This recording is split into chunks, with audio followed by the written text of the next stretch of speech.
Brave Irene by William Steig.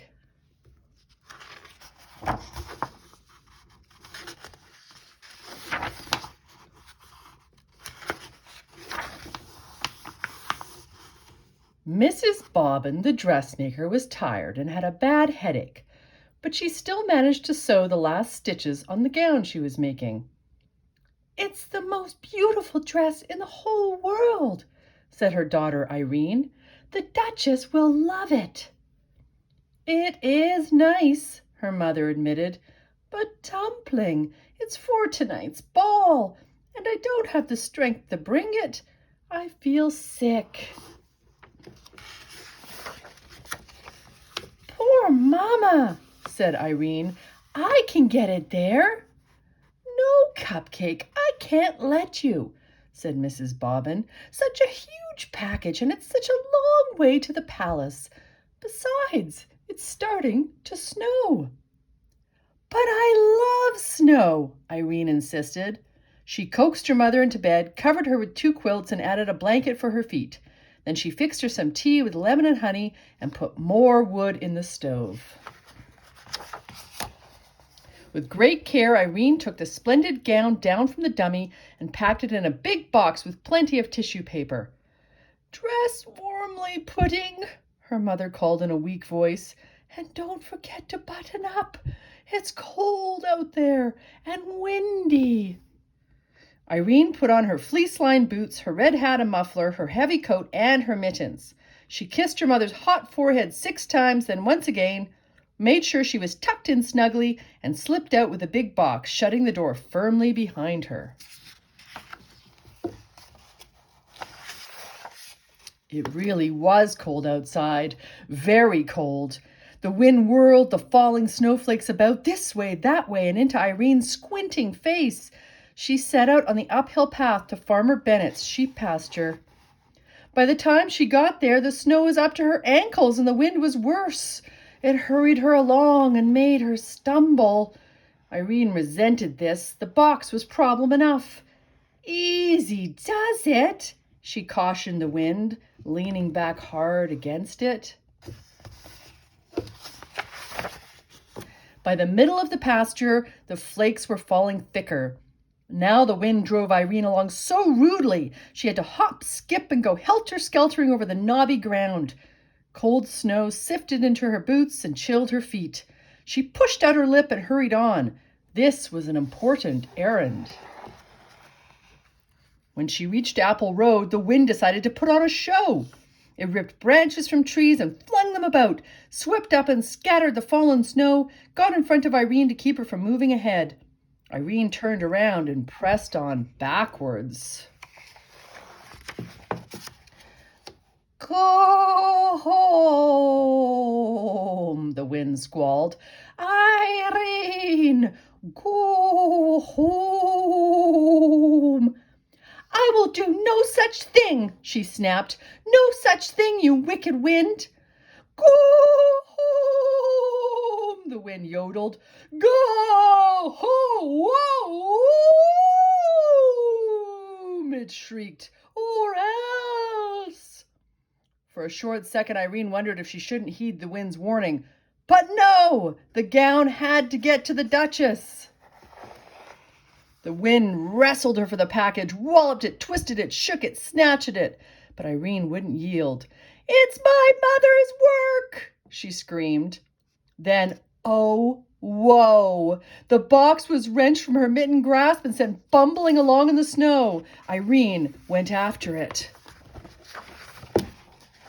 She pounced and took hold, but the ill-tempered wind ripped the box open. The ball gown flounced out and went waltzing through the powdered air with tissue paper attendants. Irene clung to the empty box and watched the beautiful gown disappear. How could anything so terribly wrong be allowed to happen? Tears froze on her lashes. Her dear mother's hard work, all those days of measuring, cutting, pinning, stitching, for this? And the poor Duchess! Irene decided she would have to trudge on with just the box and explain everything in person. She went shuffling through the snow. Would her mother understand? She wondered that it was the wind's fault, not hers. Would the Duchess be angry?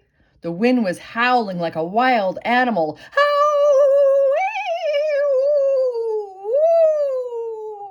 Suddenly, Irene stepped in a hole and fell over with a twisted ankle. She blamed it on the wind. "Keep quiet," she scolded. "You've done enough damage already. You've spoiled everything. Everything." The wind swallowed up her words. She sat in the snow in great pain, afraid she wouldn't be able to go on.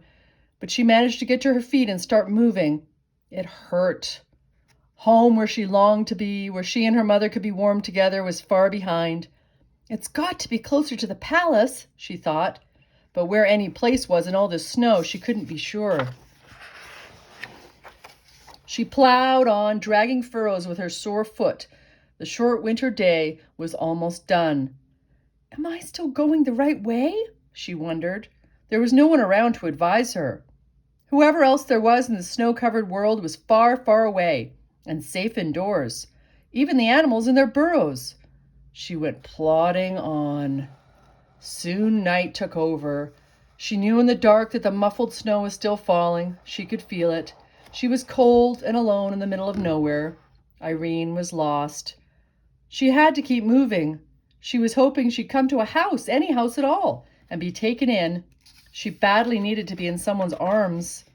The snow was above her knees now. She shoved her way through it, clutching the empty box. She was asking how long a small person could keep this struggle up when she realized it was getting lighter. There was a soft glow coming from somewhere below her. She waded toward this glow and soon was gazing down a long slope at a brightly lit mansion. It had to be the palace. Irene pushed forward with all her strength and sloosh, thwoop.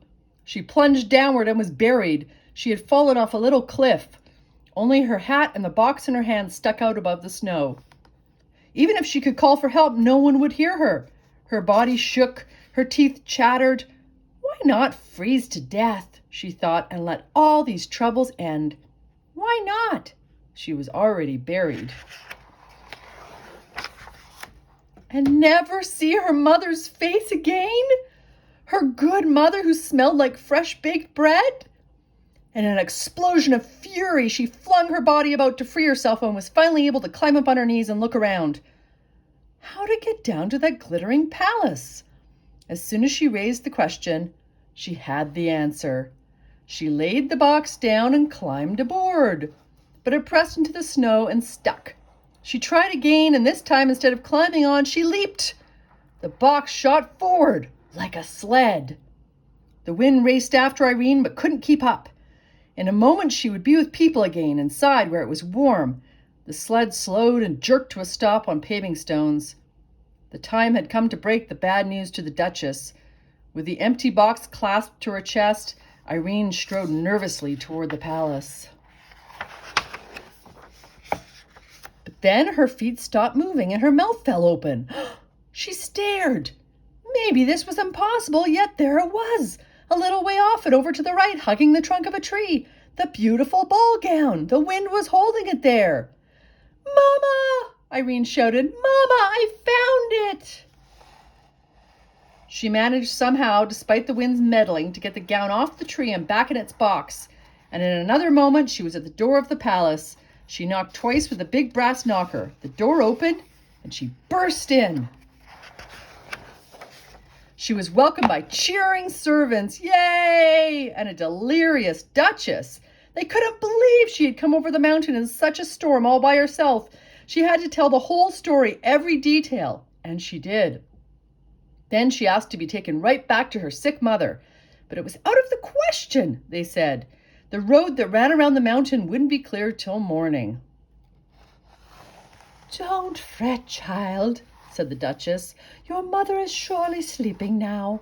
We'll get you there first thing tomorrow." Irene was given a good dinner as she sat by the fire, the moisture steaming off her clothes. The Duchess, meanwhile, got into her freshly ironed gown before the guests began arriving in their sleighs. What a wonderful ball it was! The Duchess in her new gown was like a bright star in the sky. Irene in her ordinary dress was radiant. She was swept up into dances by handsome aristocrats who kept her feet off the floor to spare her ankle. Her mother would enjoy hearing all about it. Early the next morning, when snow had long since ceased falling, Mrs. Bobbin woke from a good night's sleep feeling much improved. She hurried about and got a fire going in the cold stove. Then she went to look in on Irene. But Irene's bed was empty. She ran to the window and gazed at the white landscape. No one out there. Snow powder fell from the branch of a tree. "Where is my child?" Mrs. Bobbin cried. She whipped on her coat to go out and find her. When she pulled the door open, a wall of drift faced her.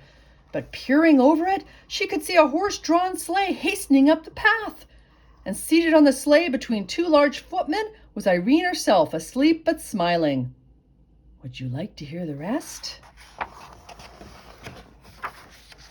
Well, there was a bearded doctor in the back of the sleigh, and the Duchess had sent Irene's mother a ginger cake with white icing, some oranges and a pineapple, and spice candy of many flavors, along with a note saying how much she cherished her gown and what a brave and loving person Irene was. Which, of course, Mrs. Bobbin knew better than the Duchess. The end.